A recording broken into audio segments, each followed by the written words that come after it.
to promote recreation and rehabilitation of severely injured veterans.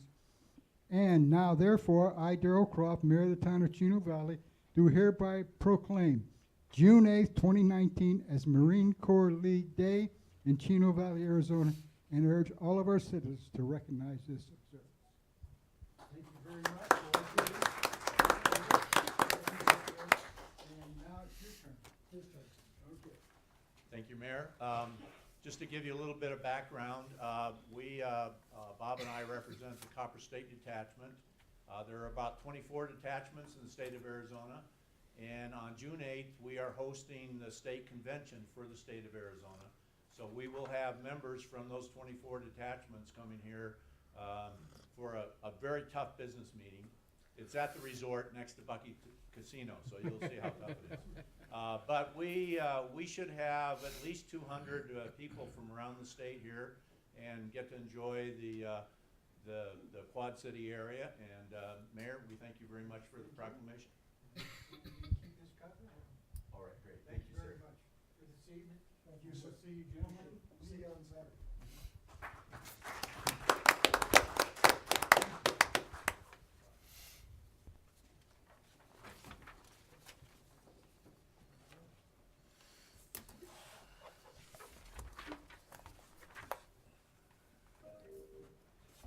Wow.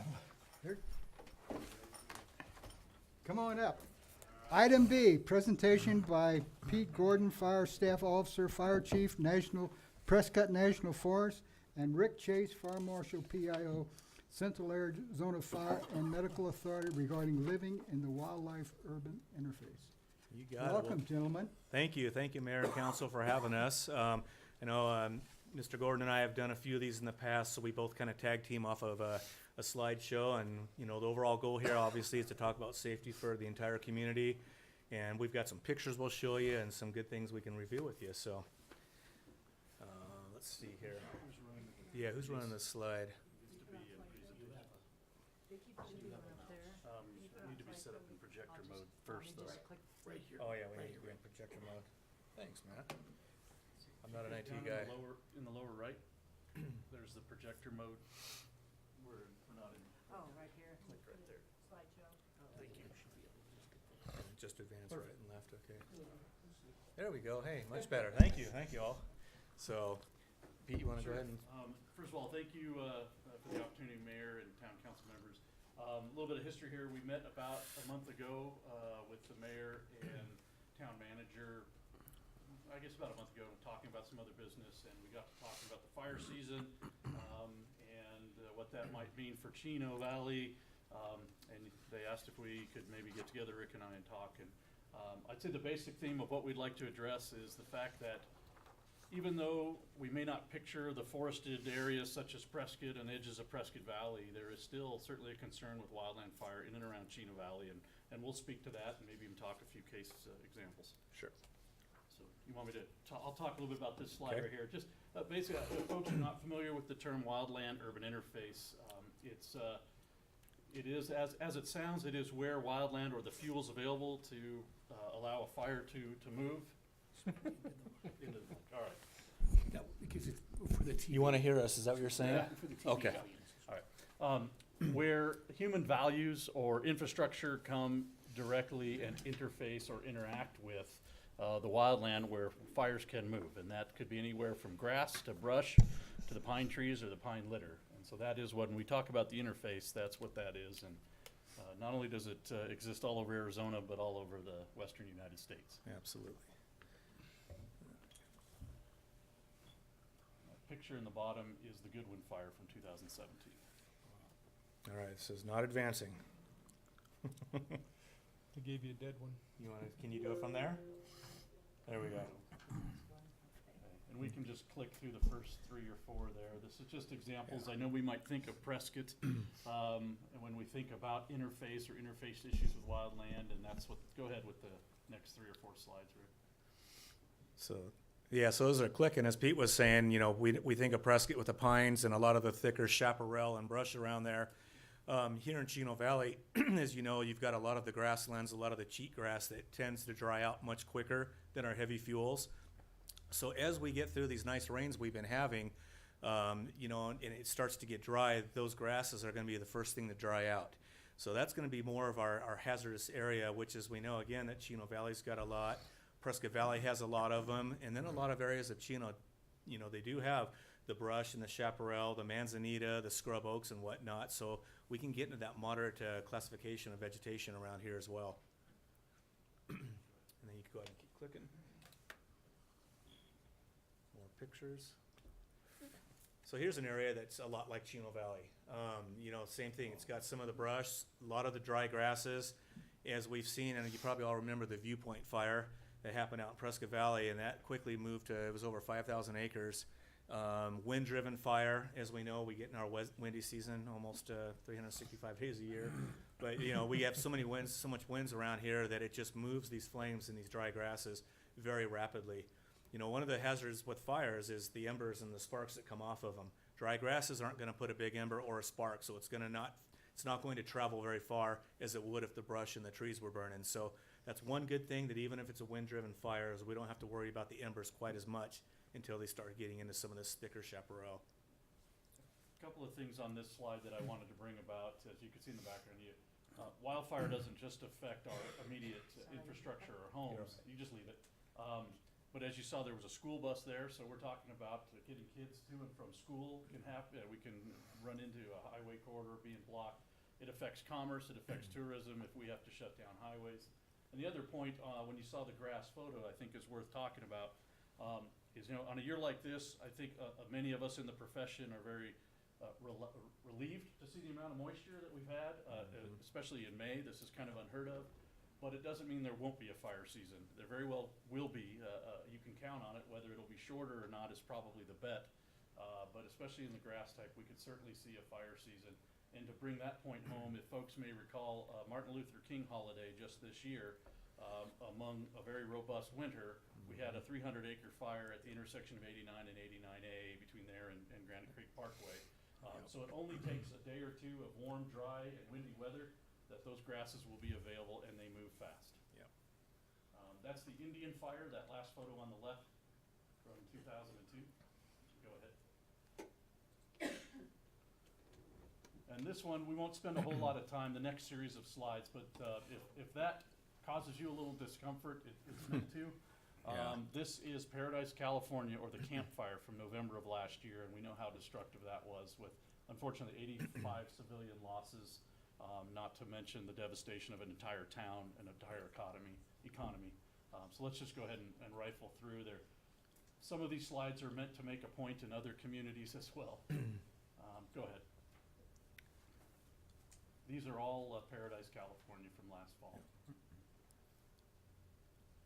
Go ahead.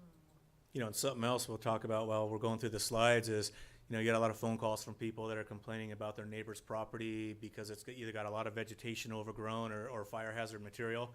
And I know that there's only so much jurisdiction that each agency has. We always tell people, make sure you take care of your own property, because that is what you're in control of. So if you can get that defensible space and look around your own house, that will help keep your home safer. So. Here, just to bring the point even closer to home, the very first slide in the background was actually Mount Lemmon in 2003, the Aspen Fire. And then these last two, if you don't recognize it, it's Yarnell from 2013. Yeah. Sorry, I keep forgetting about the microphone. 2013's Yarnell Hill Fire. So one more click and let's see where we are. I might have you hold up. Yeah, just to show you the devastation, and you can hold on a second. And this, unfortunately, we know what happened with the Yarnell incident. So go ahead and click the next slide. So one of the things that we wanted to talk about as we kind of wind up this, there was a few more pictures, but we'll try to wind this up.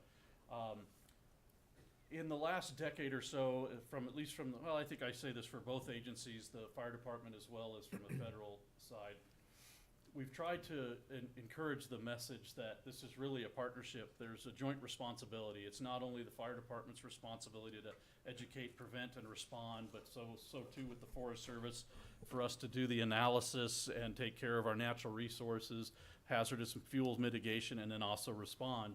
But equally as important is not only for our lawmakers and for our residents to understand the shared responsibility in taking care of our property. And it really boils down to a message we're trying to internalize and have shared recently externally. While we know we're in the business of community protection, and it's sort of an assumed, an assumed, or we take for granted that that's our first priority, we're trying to be more deliberate and speak very overtly about the fact that the first responsibility is the safety and success for the firefighters, so that number two, they can do their job in protecting communities. And that, again, is a shared responsibility, whether it's defensible space around your property, building codes, things like that, to make our, give our firefighters that upper leg a chance to make a stand and have success without a risk of their own life.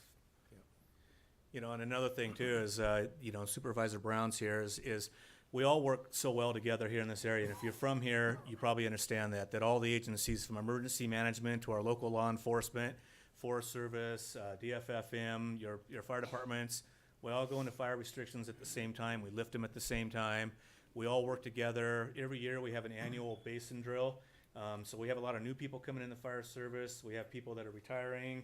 And, you know, we need to keep these going, and so we have incidents in different places around the area, and we treat it like a real incident, and that way everybody gets used to working together, radio communications, hose connections, working together, just everything. So it's a great thing. We have a real unique relationship here in the area compared to a lot of areas around the country. Just a couple of more points while we're on this slide.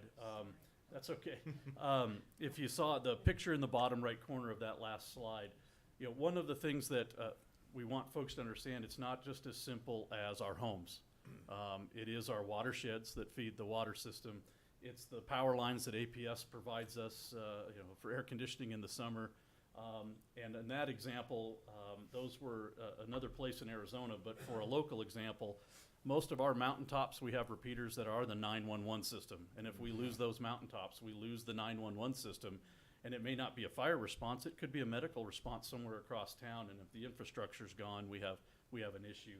And then there was a one bullet in there too to, you know, I look at living in the wildland urban interface very much akin to the same choice we might make if we build in a floodplain, if we build in the Midwest where tornadoes are going on currently, the Gulf Coast where we might be exposed to hurricanes. It's no different when choosing to live in the interface. Wildland fire is a likely either natural or human-caused emergency. So, this is, I don't know if we want to talk much, I don't know what time frame we have, but this slide just deals with what you can deal with your home. A couple minutes? Okay. Yeah, so talking about the defensible space, as I was mentioning earlier, and if you guys ever have questions at all, you can always call us at the fire department. We'll be happy to come. We can meet you at your property and get you some information. But basically, you're just providing a clearing around your home. You know, we have different zones. Zone 1 is 30 feet and under around your house. That's the most important zone, obviously, because you want to have that one clear of a lot of fuel. We tell people don't moonscape your property and take away everything, but make sure that you have it in little islands. So that way, because fire needs the continuity of fuel to travel. If it has fuel, it's going to move. So you want to take that away. And other than winds driving it, you will help prohibit it from coming towards your home. And that's why we tell people move your wood piles in the summertime. Wintertime, everybody, you know, nobody wants to walk far to their pile.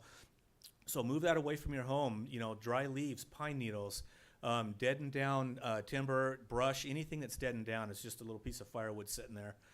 Clean your gutters if they're dirty. You know, anything combustible that you don't need right against your house, because any ember that does land there will ignite a fire. And then once we get the homes involved, that's when we're going to get those wind-driven fires, the embers blowing. And, you know, as we saw in California, I think it was Santa Rosa, we had a neighborhood with sidewalks, green trees, green grass, and we saw the whole thing get devastated from a fire. So, and that's, again, kind of like the Viewpoint was. It was a similar neighborhood. But they were very fortunate, everybody there, that the winds were blowing more to the north and not the east. So that's what defensible space is. It's basically just looking around your properties, giving yourself that buffer from a fire. And zone 2 and zone 3, obviously you get further out from your home. So you can get up to 100 feet and then up to 150 feet away. And if you live on a hill and you have a slope coming up to your home, fire moves fast uphill. So think further out, and that's where we talk about the zone 2 and zone 3. So anything else you want to add on? Okay. Questions? No? This is just local. This was in the newspaper just a few weeks ago. Folks doing some defensible space as an HOA. Keep going. You can just rifle through these. Yeah. Again, more local. crew. Stole this picture from another area. This is California. You can see a BLM and a CAL FIRE logo, but the idea is that they're displaying right there firsthand. The left-hand side, you can kind of see through to the horizon. The right-hand side, you cannot. And therefore, it's not very defensible on the right side. And somebody local that was proud of the work they did, encouraging their neighbor. Minions. That's cool. Go ahead. And here's a great example. This was primarily grass and small brush, and you can see the fire went right around the property. Yep. And they still have a few trees and ornamentals out front. No wood piles. I guess I'll speak to the first couple real Okay. quick. If folks are interested, just a few weeks ago, PBS released, it was a debut of this thing called the Inside the Mega Fire. Coincidentally, Rick and I have done a couple of these this time of year, and I was in the midst of one, preparing this presentation, and I caught this one evening. I would just recommend search Inside the Mega Fire. You can find it on the internet or PBS. A very well done documentary about living in the interface.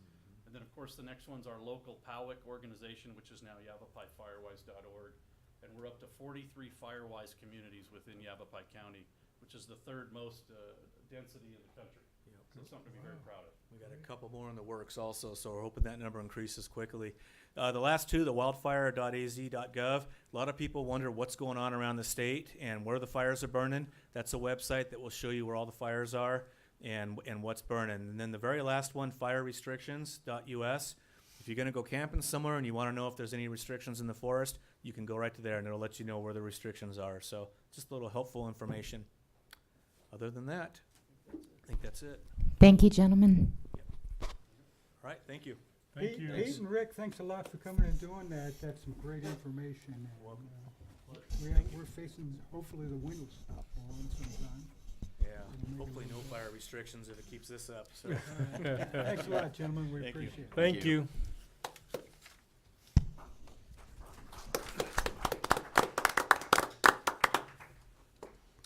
Okay, let's go on to item 3, call to the public.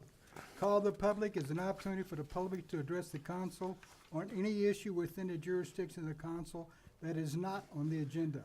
Public comment is encouraged. Individuals are limited to speak for 3 minutes. The total time for call to the public may be up to 30 minutes per meeting. Council action taken as a result of public comment will be limited to directing staff to study the matter, scheduling the matter for further consideration, and decision at a later date, or responding to criticism. Anybody would like to call to the public? Yes, ma'am, come right on up. And tell us what you got going on.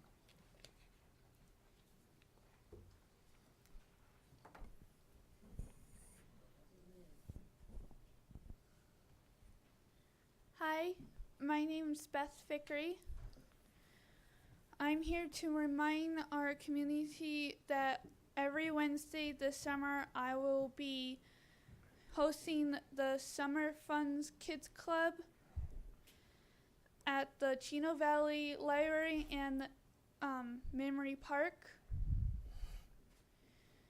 This fun-free activity for children 3 and older program begins at 1 p.m. and will run to 2:30. Tomorrow's program is Science Fun. We will have a real scientist there. Children attending will get books. We will have door prizes and more. Throughout the summer, kids and parents will have the opportunity to earn tickets for bigger prizes by participating.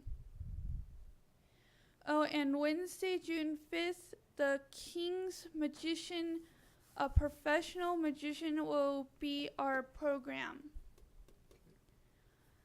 I'm still looking for sponsors and volunteers. Well, thank you very much. Anybody have any questions of Beth? It was every Wednesday? Is that what you said? Mhm. Wednesday? 1 to 2:30. Anybody on this side? Thank you very much Yes, ma'am.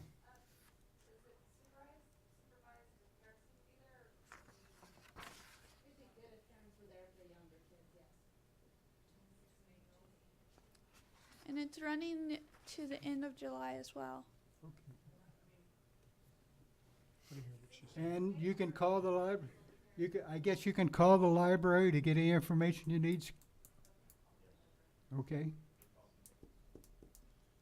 All right, thank you, Beth. Thank you very much for sponsoring this. Thank Doing a you. great job for Thank us. you. Thank you. Thanks. Appreciate it. Thank you. Anyone else for call to the public?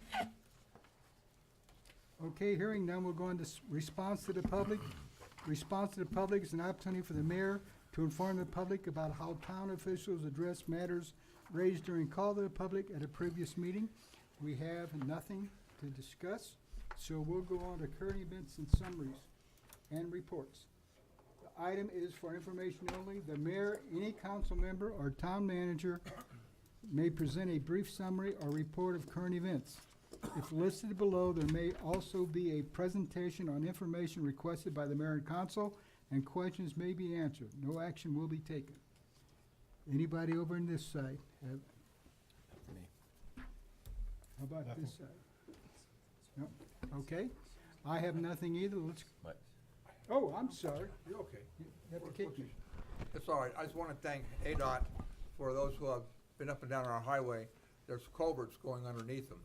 And they've had a vacuum truck out there, and they've been getting them all cleaned up in preparation for our monsoon. So I'd like to give a thank you to ADOT. Mike, you might also mention the next town celebration meeting, Pardon me? the next town celebration meeting. Oh. Excuse me. Our next 50th anniversary committee meeting will be June 5th at the community center. Not 5th, that's Friday. 10th? Oh, I'm sorry, I'm in July. Excuse me, you're absolutely correct. I apologize. Sorry. June 5th at the community center at 6 o'clock. And we're moving forward, working on our 50th anniversary next year, 2020. So if you have some free time and you'd like to donate or volunteer, please come to the meeting and give our folks a hand. We're gonna celebrate starting this year. Okay, Madam Town Manager. Everybody's coughing, I know. Sorry. Good to hear. I just wanted to mention that we will be having we've put this on pause, but now it's coming back for the UDO rewrite committee. I just wanted to give you a heads up. It's scheduled right now for Wednesday, June 12th at 3:30. So this will, I think at that meeting, Mr. Cook is going to present the outline of how he would like to address the rewrite of the Unified Development Ordinance for the committee members at 3:30 p.m. We have an outreach. When is the outreach that you and I are gonna be doing? Need more water, Mike? Tuesday. It is Tuesday, June 4th at 8 p.m. at Overflow Coffee. The mayor and I are having a community outreach. Any council members, welcome to come. We'd appreciate it. But If all you- community members are invited to Mhm. attend and give us some input. If you have questions, ideas, et cetera, please come by and have a cup of coffee with us, and we enjoy talking to you. Thank you very much. You're saying AM? 8 a.m. 8 a.m. Oh, that's not 3. 8 a.m. We'll be at Overflow Coffee. That's yours. Is that it? Okay. Consent agenda. All items listed below are considered to be routine and may be enacted by one motion. Any council member may request to remove an item from the consent agenda to be considered and discussed separately. You want to move anything? Consent agenda on this side? Nope. No. This side? No. I'd like to make a motion to approve consent agenda items A, B, and C. Second it? I have a motion and a second. All in favor, say aye. Aye. Opposed, nay. Motion carries.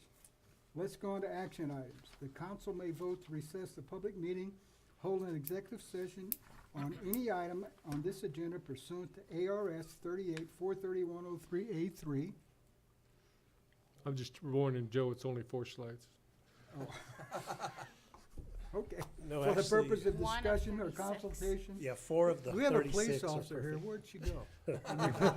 Remove you. Consultation for legal advice with the town attorney.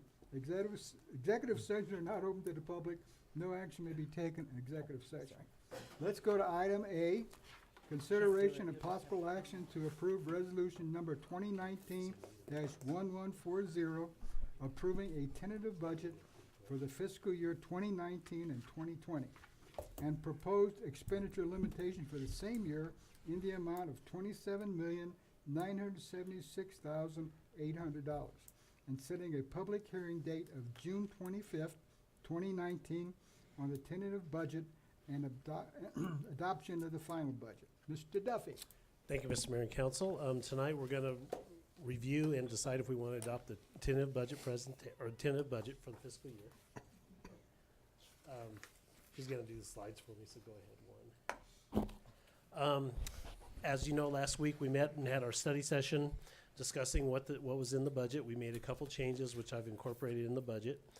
Tonight, we adopt a tentative budget, and the important thing about that is that sets your maximum expenditure limitation. So at this point, we can't increase the budget. We can only decrease the final operating budget. Oh, thank you. Let's see if that works. Yes, that works. So tonight's budget is, last year we adopted a budget for $24,525,000. We're actually going to come in about a little over $19 million in expenditures, and we're proposing a budget of $27,976,800 with an increase of about $3,451,000. As you can see, and these are our major funds. In our general fund, we are rolling over about $573,000. So we've actually brought in more money than we spent. This happens every year because we conservatively estimate revenues and overestimate expenses, so we can pretty much count on that. The HERF fund, where we did actually spend more than we brought in, but that was because we did a lot more work on the roads this last fiscal year than the prior year. And the water and sewer fund, those have both done just fine. They've actually, their fund balances both went up, and of course capital improvement is a 1% sales tax fund, and we didn't spend everything we planned on there also.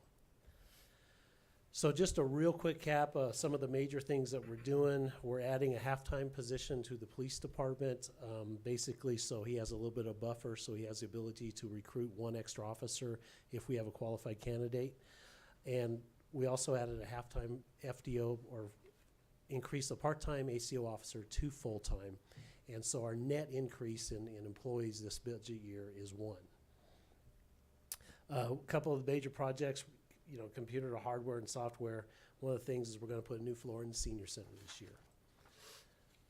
In the parks maintenance, we're spending about $75,000 or about $85,000 in equipment. We've spent about $50,000 this year with our new park supervisor. We're trying to get him the equipment he needs to do his job, the equipment that you should have to maintain the fields in the proper order. So this year we'll take care of the majority of those needs. We're going to put electricals to the Field 5 fence so we can put them on the drip irrigation system, or the automated irrigation system. A little gravel around the community center for the parking lots, and some additional work at the pool.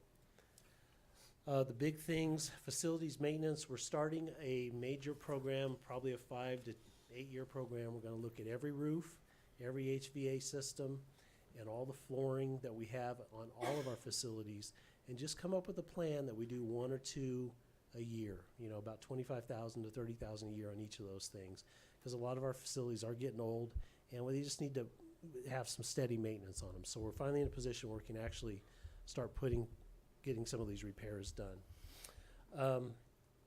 We're going to do a little bit of remodeling and new flooring in the Public Works building, the Development Services building, and we put $30,000 in for the town facility signage to help better sign all of our things and to bring us up to the current sign code that we should be following also.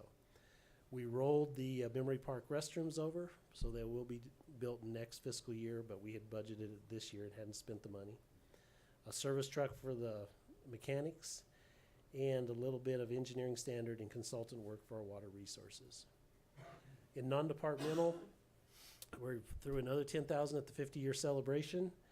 We're increasing our transfer to HERF for roads by $25,000, and we're transferring $2 million basically over to the Capital Improvement Fund for economic development and other projects that the council might decide to do.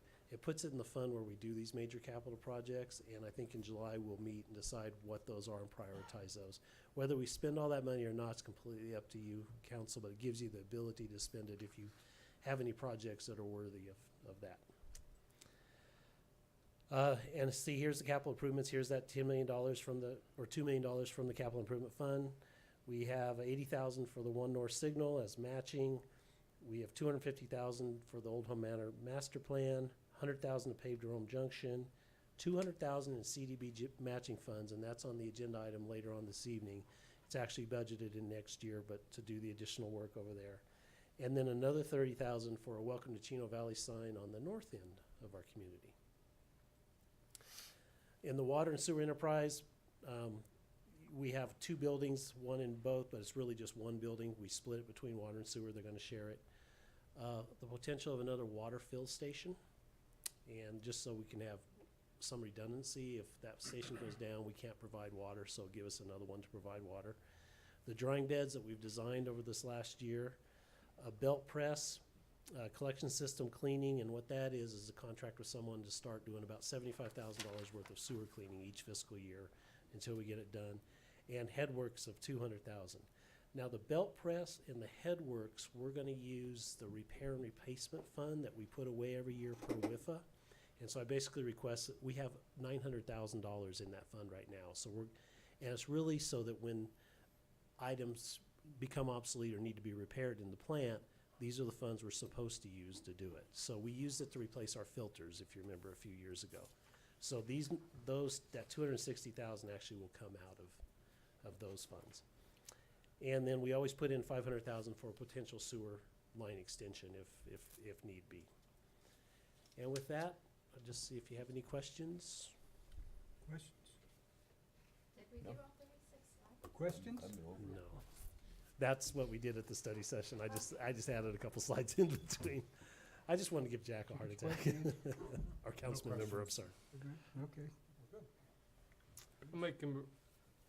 Make a recommendation, we approve resolution number 2019-1140, approving the tentative budget and a proposed expenditure limitation for fiscal year 1920 in the amount of $27,976,800 and setting June 25th, 2019 as the date for public hearing on the tentative budget for the adoption of the final budget for fiscal year 2019-2020.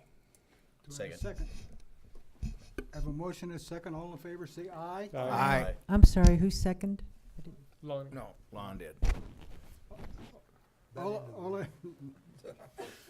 Motion carries. Okay. Consideration, let's go into consideration possible action to adopt ordinance number 2019-871, repealing previous ordinances related to the previous versions, of the International Building Codes, adopting the Town of Chino Valley Building and Technical Code Amendments 2018 edition by reference and amending the town code title XV Land Usage, Chapter 150 Building Regulation by amending sections related to the 2018 version of the International Codes and the 2017 edition of the National Electric Code. Mr. Trout, that is Good evening, confusing, Mayor. but And council. So I think you said a mouthful right there. I did, thank you. What we have here is every 6 years is what we've started doing with our neighbors is adopting the newest or latest building codes. So they are published every 3 years, but because of the expense of it and the staff time, it's just been too cumbersome to try to do that. So, and just what we've got here tonight took over a year of staff time to get the our amendments completed. So I would like to say, give Sandy Griffiths of the Yavapai County Contractors Association a lot of credit. She brought all the communities together really close this time, and we worked very hard to try to keep all these amendments the same. That's So great. thank you, Sandy. Thank you, Sandy. Appreciate Thank that. you. But basically that we've talked about trying to get as close as we possibly can. I think we've done it this year. We finally got to where everybody is as close as they could possibly get with their amendments. So Good. if a guy's working in Prescott Valley, he comes over here, he's not gonna get surprised. That's the main goal. That makes a lot of sense. Any questions? Dan, does this include all 4 communities or just the 3? Everybody is already approved, aren't they, Sandy? So everybody Dewey else is Humboldt already as well, okay, good. Great, that's good. Questions? Questions on this side? Thank you for the work you're doing. Thank you, Sandy, for getting it together and trying to get everybody going in the same direction. Appreciate it. I make a motion we adopt ordinance number 2019-871, repealing ordinance numbers 04570, 07686, 07689, and 09721, adopting the Town of Chino Valley Building and Technical Code Amendments 2018 edition by reference and amending Town Code sections 150.001 and 150.004. Second it. I have a motion and a second. All in favor, say aye. Aye. Opposed, nay. Motion carries. Thank you. Let's go on to C, consideration of possible action to approve the Town of Chino Valley Personnel Policy and Administrative Guideline Manual Vacations Policy number 700 revision dated May 28, 2019. And Miss Laura. Good evening, Mayor and Council. Okay, I have a PowerPoint presentation. Uh-oh, 4 slides. 4 slides. 4. You're only allowed 4 slides. The vice mayor gets a Oh, little, there's 6. little Okay, upset. we'll quickly go over the first one. That's a blue block. Okay, that's out of the way. All right. Okay, so in order to recruit, retain, and reward staff, the town can strategically offer competitive wages and benefits that are in line with our region and other public entities within Arizona that have similar population size. We just went through a compensation update to ensure we're in line with salaries for like jobs in the region. So now we're focusing on ensuring our benefits support the town's healthy workplace philosophy or work-life balance and continue to support our recruitment, retention, and rewarding of staff. So to have a balanced workplace, it requires employees to spend time away from work to enjoy their free time. So basically, we support that work-life balance so employees don't get burned out at work, they can maintain high productivity, and they can also maintain positive morale. The vacation policy and benefit does do that. The Personnel Committee met to discuss the vacation policy to ensure the benefit is continuing to support the town's philosophy while staying competitive within the region and promoting fiscal responsibility. Through the many conversations that we had with the Personnel Committee, we're recommending 2 primary changes to this benefit. We've made other changes, but they're very minor, like just kind of making it easier to read and just a few tweaks. So the 2 major things that we did was change the 320-hour soft vacation accrual cap to a 320-hour hard vacation accrual cap that would go into effect on January 1st of 2021. And the other change that we're recommending is to offer an annual payout to qualified staff that would go into effect on July 1st of 2019. So the first... You're gonna explain soft to hard? Yes. Okay. So the first recommended change is changing our 320-hour soft vacation accrual cap to a 320-hour hard vacation accrual cap. Currently, the maximum vacation accrual cap that we have in our benefit is set at 320 hours, and that's calculated every December 31st of every year. An employee can accrue more than 320 hours during the year, but they have to have their hours reduced down to 320 hours by December 31st of every year. If they don't, then those hours are eliminated, but there's an exception to our policy. Our current policy states that if the employee makes prior arrangements with his or her supervisor to take vacation hours by June 30th of the next year, then those hours over 320 can be carried over into the new year. That's our current policy. What we're recommending is changing that hard accrual cap to a that soft accrual cap to a hard accrual cap effective January 1st of 2021. So the hard accrual cap means that once an employee accrues 320 hours, their vacation bank will stop accruing until they reduce it to a level where they can start accruing again. And we believe the reason why we have an effective date of January 1st, 2021 is we feel like there should be a transitionary period to give those affected employees time to reduce their vacation hours below that hard cap. So it gives them a year and a half to do that. The reason for the recommended changes are as follows. It encourages our staff to actually take that earned vacation time to continue promoting that healthy workplace environment. And it'll help us limit or cap future accruals so it doesn't go over that 320-hour limit. So, for example, if they had 320 hours at the first of the year and they accrue, which they're eligible to right now, they leave before December 31st, we're paying them out over that cap of 320 hours. So that's why we want to make it a hard cap, so we can actually have more control over budgeting as well.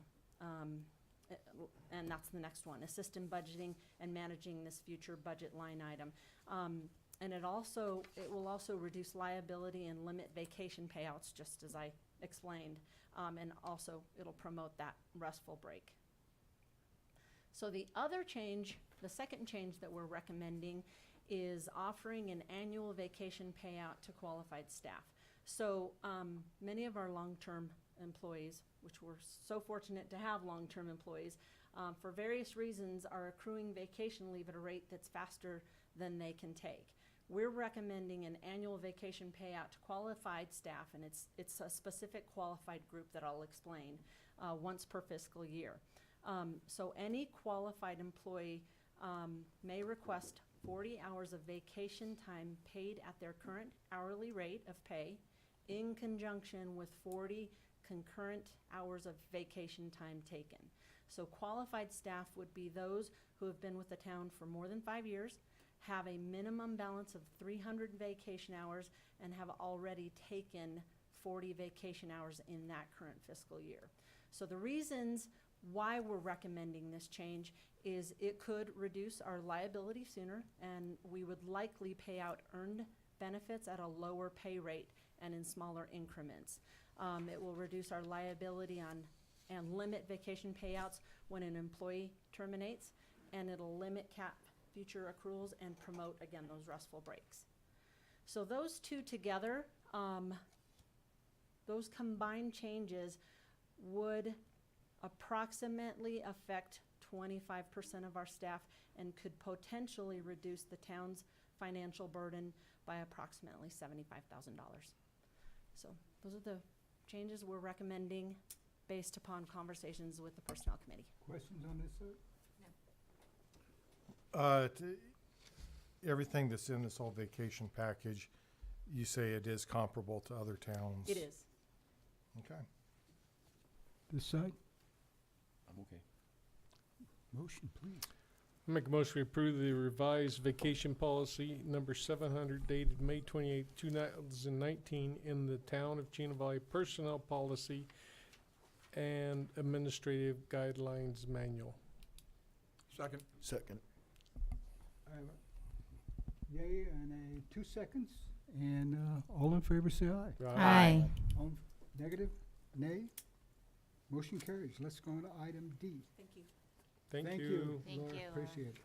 Consideration possible action to approve the purchase of a central control irrigation system, a base station 3200 for Community Center Park and Memory Park from Ewing Irrigation in the amount of $29,648.34.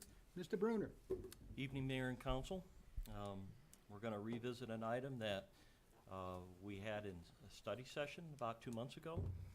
And I'll just give us a real quick, brief recap of what we went over. This water management control system, or base station, is a sensor intelligent irrigation system that measures wind, rain, humidity, and the temperature of our recreation fields in our park.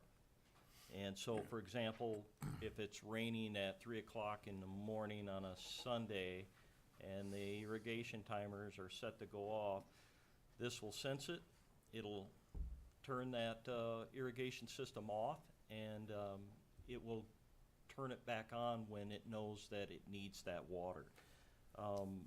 If a pipe breaks, it'll sense it, it'll know it, and it'll shut that break off. It can also, at the same time, when it shuts that break off, it'll be able to divert the water around and keep irrigating other areas.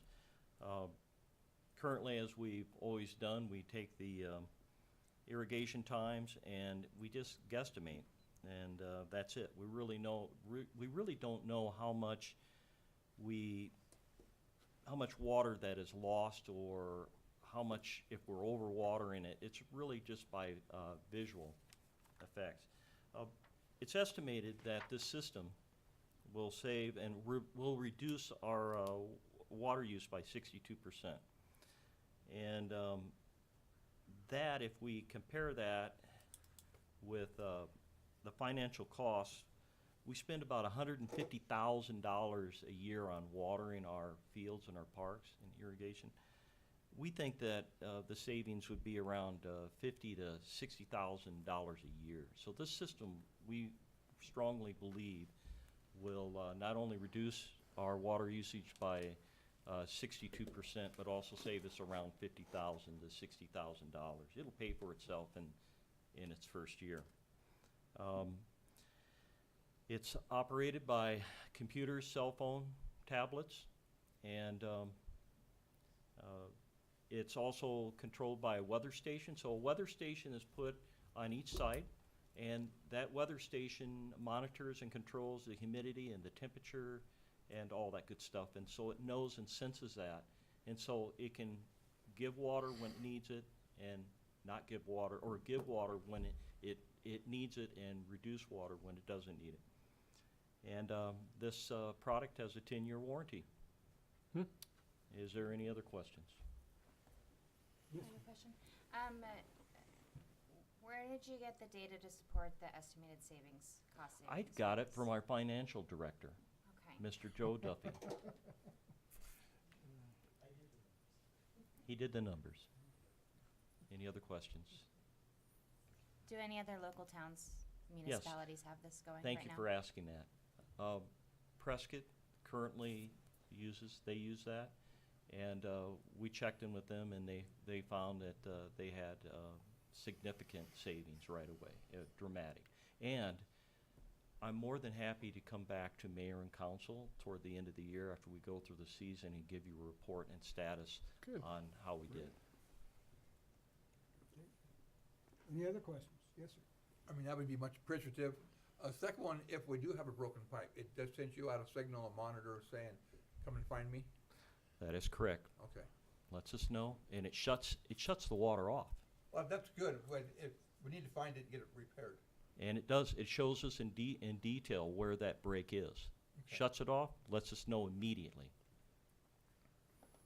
And this is a system that our current recreational director is familiar with. Correct, and remember, he presented that to you, Mr. Jason Olson. Right. He used that same system in Prescott, and he is recommending its usage here. That, I think, is real important. Thank you. Any Any other other? questions? I make a motion, we approve the purchase of a central control irrigation system, base station 3200 for the community center park and memory park from Ewing Irrigation in the amount of $29,648.34. Do I have a second? I have a motion, a second. All in favor, say aye. Aye. Opposed, nay. All right. Thank you, Who was Mayor and first Council. on second? You are carried. Thank you very much. Pick one. I think they all did it. We had two or three, so take a number. Thank you. Consideration possible action to award a contract to Asphalt Paving and Supply Incorporated for the construction of Chino Valley Community Development Block Grant CDBG Street Improvement Project in the amount of $479,499.99. Mr. Marker. Thank you, Mayor and Council. This is the CDBG project that we've been working on, the staff. The project was bid on a competitive basis. The town received 2 bids. The apparent low bid was Asphalt Paving and Supply Incorporated at $479, $499, and 99 cents. That was right around where the engineer's estimate was. I have to give our assistant engineer, Steve, credit. He was within 1%, so he did a good job. So we would recommend, all the bids checked out, so we would recommend awarding this to Asphalt Paving and Supply. The funding, the grant funding pays for $317,643, and the remaining balance, looks like right now, if there's not any unanticipated change orders, that balance of $161,856.99 would come out of that $200,000 capital improvement budget item. And that would finish up the Chino Meadows 5 paving that's south of Road 2 North, just before you get to Bright Star. Questions? Questions on this side? Yeah, can I have I'll a make a motion? motion to award a contract to Asphalt Paving and Supply Incorporated for the construction of the Chino Valley CDBG Street Improvement Project in the amount of $479,499.99. Second it. I have a motion and a second. All in favor, say aye. Aye. Opposed, nay. Motion carries. Let's go on to item F, consideration possible action to approve using $300,000 out of the town's general fund contingency account to reduce the PSPRS unfunded liability amount. Mr. Duffy again. Thank you, Mr. Mayor and Council. This is what we did last year. Basically, we adopted a resolution telling the PSPRS that we would use the remaining amount or apply a portion of our remaining amount of contingency funds every year to help pay down our PSPRS liability. As you know, our total outstanding liability is $3,531,000, and that would get the fund 100% funded. For example, ASRS fund is about 75% funded. Last year, we were at 55% funding. We added $300,000. We brought it up to 60% funding. So, and the neat thing about it is every $100,000 that we pay actually reduces our net contribution rate by 1/2%. Well, when you apply that to $2.6 million in payroll, it comes out to about $14,000 to $15,000 in savings that we pay for the next year's premiums. Does that make sense? So we're currently paying 30.82% of every dollar goes into PSPRS, and so by 100,000 goes down to 30.25. 300,000, it's 29.10. So we actually save money for future contributions with doing it. So it's actually a pretty good return on investment if you look at it that way. So with that, I'm recommending another $300,000 contribution this year. We had our contingency funds. We budgeted $475,000, and we're going to use about $80,000. Well, we should, after this, have about $82,000 left, give or take, at the end of the fiscal year. Questions? Questions on this side? I need a motion. Make a motion to approve using $300,000 from fiscal year 2018-19 contingency fund to reduce PSPRS unfunded liability. Second. Motion and a second. All in favor, say aye. Aye. Opposed, nay. Motion carries. Let's go on to item G.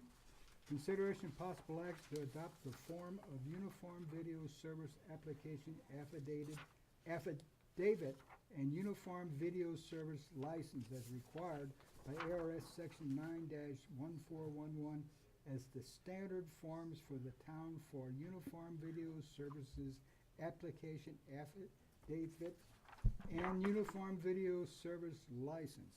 If you want to say that fast, No, go thank right you. ahead. I don't want to say it. Mr. McGuire Vicky, you're is, gonna bring it, okay. good evening, Mr. McGuire. How are you? I'm splendid, Mayor. How are you? How are things in Phoenix? You know, it's a beautiful day, and I have a lovely view right now. All right. This item is probably for you because the cable industry was very, very successful last year in lobbying the legislature to get a number of different restrictions placed upon your ability to adopt cable licenses. The first step in that is to have a uniform licensing process. So now the terms of the cable licenses you all have in front of you today are all going to be able to be replaced beginning at the beginning of the fiscal year and going forward after that. There is an option to leave in place any of those cable licenses, but we suspect that the industry wanted this form and will likely push this form forward. It was Cox Cable that did the bulk of the heavy lifting, so some of the smaller cable companies are not quite as aware of it as others are. But this is the first step required of you under the statute, and so we are bringing forward the same model that's been prepared for every other community in the state. It's the one that the league has worked with Susan Goodwin from our office to develop, and I'd be happy to answer any questions. Anyone have questions? No, I don't. Questions? I'll make a motion to adopt the form of the Uniform Video Service Application Affidavit and Uniform Video Service License as required by ARS Section 9-1411 as standard forms for the town for Uniform Video Services Applications Affidavit and Uniform Video Services License. Second it. Motion is Can't second. say it, but we'll second it. Motion is second. All in favor say aye. Aye. Opposed, nay. Thank Motion you, Andrew. carries. Thank you, Andrew. We appreciate it. Well done. Okay, make a motion, we adjourn. Second. Motion carries. We're adjourned. Done and done. Wow, I really estimated 2 hours. Wow. What is this? I can't believe we did it under an hour. That's an emergency, whatever. No, it's not. What is it? Somebody said it was an emergency button.